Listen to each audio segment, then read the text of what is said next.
I didn't cry when my mum told me. I just said okay and hung up. She called on a Tuesday night, right when I was elbow deep in a transmission rebuild. My phone was on the bench on speaker, and I almost didn't answer because I had grease up to my forearms, and the part I'd been waiting 3 weeks on back order for had finally arrived. But I wiped my hand on my shop rag and picked up anyway because it was her, and old habits die hard. She got to the point fast. She usually does when she's made up her mind about something. My sister's engagement party was in 2 weeks. My sister Ivy had been dating Adrian for about 8 months, and apparently things had moved quickly enough that his family was flying in from Connecticut to meet ours. A whole dinner at my parents' house, nice restaurant reservation afterward, the works. My mom had been planning it for 6 weeks. I knew this. I'd even helped her pick out centerpiece flowers over the phone back in October. We've been thinking, my mum said, and I knew from those 3 words exactly where it was going, and we think it might be better if you didn't come to the dinner. I didn't say anything right away. Adrian's family is they're from a different world, sweetheart. His father is in finance, his mother does charity boards, and Ivy is nervous enough as it is. What does that have to do with me? I asked. I kept my voice flat. You know how you are. You'd show up in your truck and you'd talk about work, and you know Ivy, she just wants everything to go smoothly. She doesn't want anyone asking questions. What she meant was, she didn't want anyone knowing her younger sister is a diesel mechanic who runs her own one-bay shop out of a converted garage on the edge of town. I asked if Ivy had said this herself. My mom paused just a second too long. It was a mutual decision, she said. We both just want the night to be perfect. I said okay. I hung up. I went back to the transmission. I want to be clear about something. I wasn't surprised. That's the part that probably sounds the saddest, but it was true. I had spent enough years watching my family quietly shuffle me to the back whenever Image was involved, to know the script by heart. Ivy was the daughter they talked about at church, the one they mentioned to neighbors. She had a business degree, a downtown apartment, and a LinkedIn profile with a professional headshot. I had calluses, a shop, and a waiting list of customers who drove 45 minutes each way to have me look at their vehicles because I was good at what I did.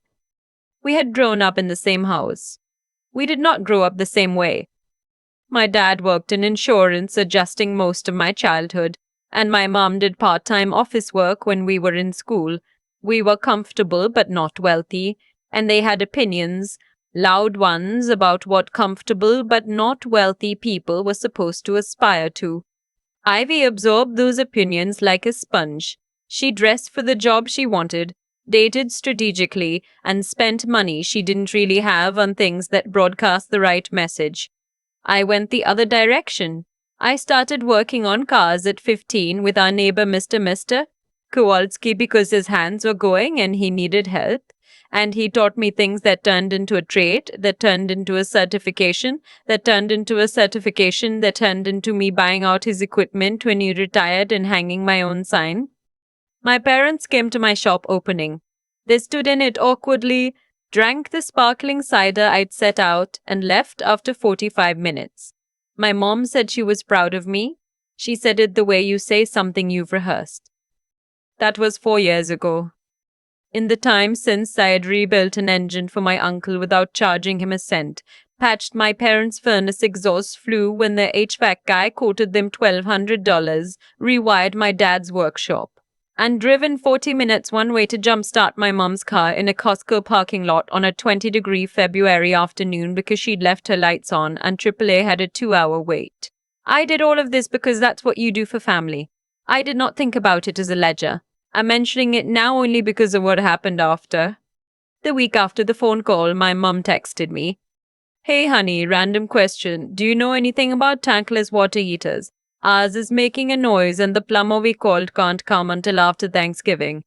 Might you have a minute to look at it before the party? You could swing by Thursday. Thursday was 2 days before the engagement dinner. I wasn't invited to. I read it 3 times. Then I put my phone face down on the workbench and took a long walk around the block. I want to say I handled it with grace. I texted back, I'm pretty slammed this week. You should call around for a second plumber opinion. She sent a sad face emoji and didn't bring it up again. My friend Dolores, who has the bakery 3 doors down from my shop and who has known me since we were in the same third grade class, told me I should have said a lot more than that. She's probably right. But I was tired in a way that didn't have a lot of extra words left in it.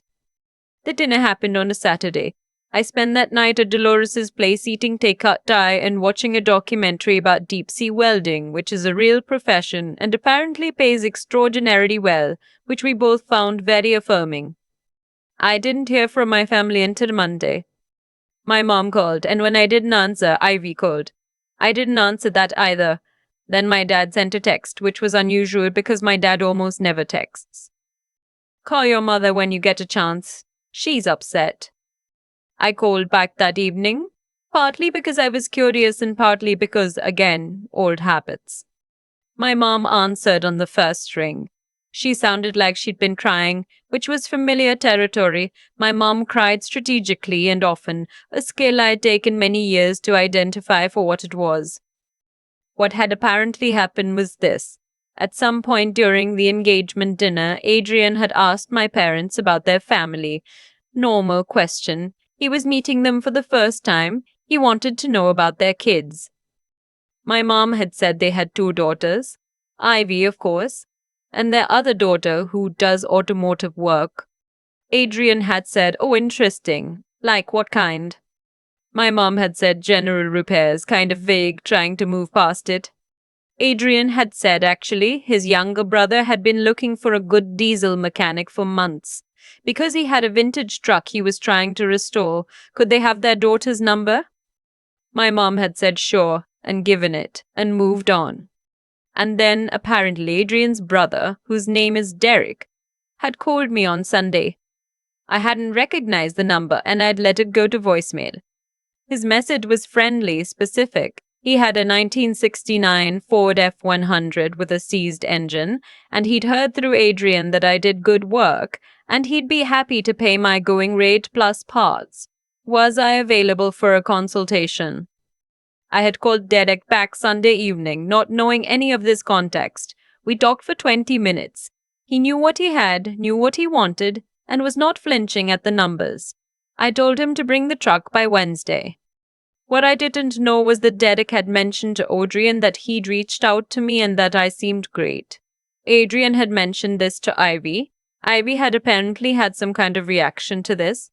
Ivy had then called my mom, and there had been a whole conversation that I was not privy to, but which had apparently produced a lot of feelings.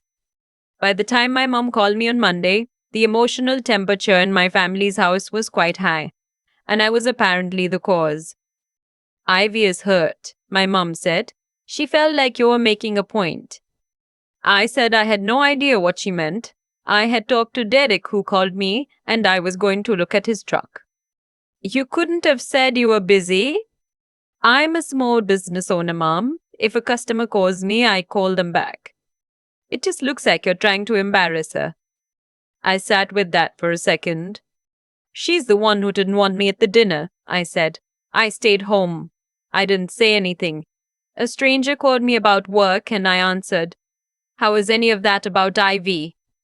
My mom didn't have a clean answer for that. She cycled around it for a while, saying things about optics and family loyalty and how Adrian's family would think it was strange. I stopped trying to follow the logic because there wasn't any. There was just the familiar architecture of my family's emotional reasoning. But Ivy's feelings sat at the center and everything else arranged itself around them. I need you to call Derek back and tell him you can't take the job, my mom said, finally, plainly. And that was the moment something shifted. I had been patient. I had been available. I had shown up when they needed me, quietly, without invoicing, without making a thing of it.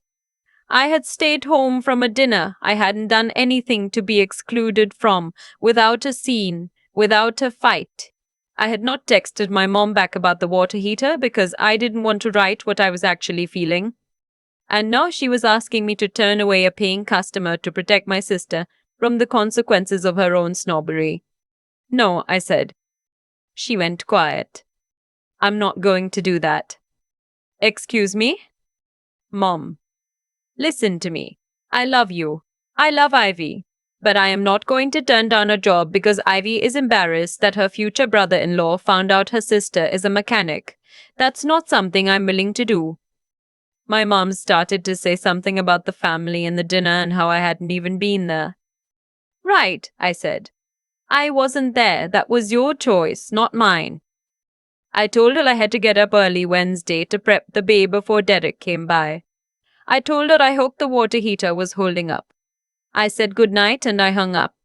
Derek brought the truck on Wednesday. It was in beautiful shape cosmetically, rough shape mechanically, exactly the kind of project I loved. We walked around it for a while, talking. He was easy to talk to, low-key, specific, didn't try to tell me what the problem was before I'd looked at it, which is the most endearing quality a customer can have. At some point he said, I heard there was some family weirdness about me calling you. I'm sorry if I stirred anything up. I told him he had nothing to apologize for. I feel kind of bad, he said. I didn't know Ivy had. He stopped. It doesn't matter. I just wanted to say I think it's pretty remarkable what you built here.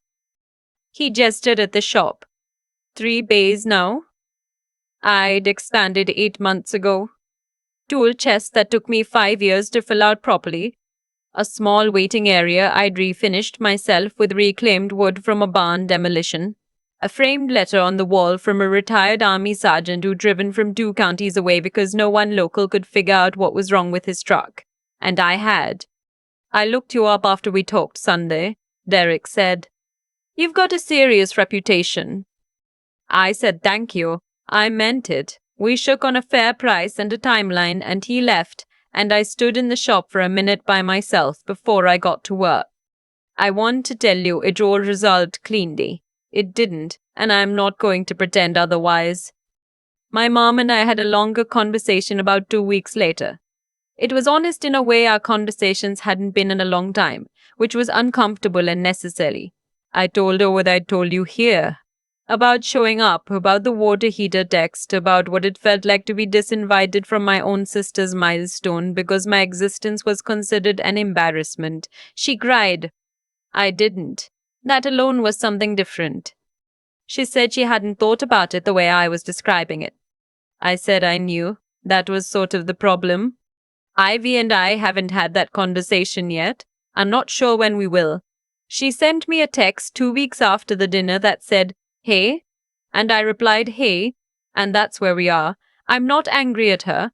I'm not angry at her. I'm not angry at her. It's something I'm still working through. What I know is this. Derek's F100 took me 11 weeks. When it was done, it was genuinely one of the best restorations I'd been part of. He came to pick it up on a Thursday afternoon and stood in the parking lot and didn't say anything for about a minute. Then he said, I can't believe that's the same truck. Adrian came with him. He shook my hand and looked around the shop and said, Ivy talks about her family, but she never mentioned, I mean. He stopped. Started again. You clearly know what you're doing. I thanked him. I said I'd been doing it a long time. He nodded slowly. Then he said quietly, like he was thinking out loud more than talking to me, she should have had you at that dinner. I would have liked to have met you properly. I didn't say anything. I didn't need to. On the way out, Derek stopped at the door. Same time next year. I've got a 70 Chevy pickup that's been sitting in my uncle's barn for 6 years. I told him to call me. Dolores had dropped off a small cake earlier that day. She does that for my job completions, has for years, a thing we started when I finished my first full engine rebuild solo. The cake said another one in blue frosting. We ate it in the shop, just the 2 of us after everyone had left. She asked how I was feeling about everything with my family. I thought about it for a while. I'm not waiting for them to decide I'm worth including anymore. I said, I think I stopped waiting somewhere in the last few months and I didn't notice until right now. She raised her plastic fork. I raised mine. There are people who see what you built and ask to be a part of it. Those are your people. The rest, you love them. You hope they come around and you keep building anyway. The water heater text is what I keep coming back to. Not the phone call where my mom told me not to come. Not my sister's silence. The text. Because it arrived 4 days after I'd been told my presence was an embarrassment. And it asked me, cheerfully, with a casual honey at the front, to drive over and fix something before a party I wasn't allowed to attend. That's the moment that crystallized everything I'd been too busy or too forgiving to see clearly. There's a version of me that would have gone. I know her well. She would have shown up with her tools, fixed the water heater, said have a great time, and driven home alone. She would have told herself that being useful was the same as being loved. I spent a long time being that version of myself. And I don't say that with bitterness. I say it because I think a lot of people will recognize her. What I've learned the hard way, and then the slower, quieter way, is that doing the right thing has to come from somewhere real, or it hollows you out. I showed up for my family for years because I genuinely wanted to, because I believe that's what decent people do. That's not nothing. Integrity isn't just about the big public moments. It's about the Tuesday nights when you drive 40 minutes to jumpstart someone's car and don't mention it again. I still believe that. I'm not sorry I was that person. But there's another side to it. Being decent doesn't mean being a resource. It doesn't mean making yourself smaller and quieter so someone else can seem larger. Real integrity includes knowing your own worth. Not in an arrogant way, not in a way that requires anyone else to announce it, but in the private, functional way that means you don't hand yourself over to people who already told you, through their actions, what they think of you. Derek didn't need me to explain any of this. He looked at what I'd built, the base, the tools, the letter on the wall from the sergeant, and he saw it plainly. That's the thing about being genuinely good at something. People who have actual discernment recognize it immediately. The ones who don't were never going to, no matter how quietly you tried to fit yourself into their picture. The clear-headedness to understand that, to look at a pattern honestly instead of making excuses for it, that took me longer than I'd like to admit. It's easy to explain away one incident. It's harder to look at 10 years of incidents and call them what they are. I'm not proud of how long it took, but I'm glad I got there. And the will to actually change course. To say no to my mum on that phone call, to not cancel on Derek, to stop waiting for my family to grant me a seat at a table I'd already earned. That didn't come from anger. It came from something quieter, more like finally respecting myself the same way I'd been respecting everyone else. Dolores said something that stuck with me. We were eating that cake after Derek picked up the truck, and she said, "You've been building this whole time. They just weren't watching." She was right, and at some point it stopped mattering whether they were watching. Ivy and I haven't had our real conversation yet. I think we will. I hope we will. But I'm not holding my breath, and I'm not shrinking in the meantime. I have a shop that runs, customers who drive out of their way to find me, and a best friend who shows up with frosting that says another one. That's not nothing. That's actually everything.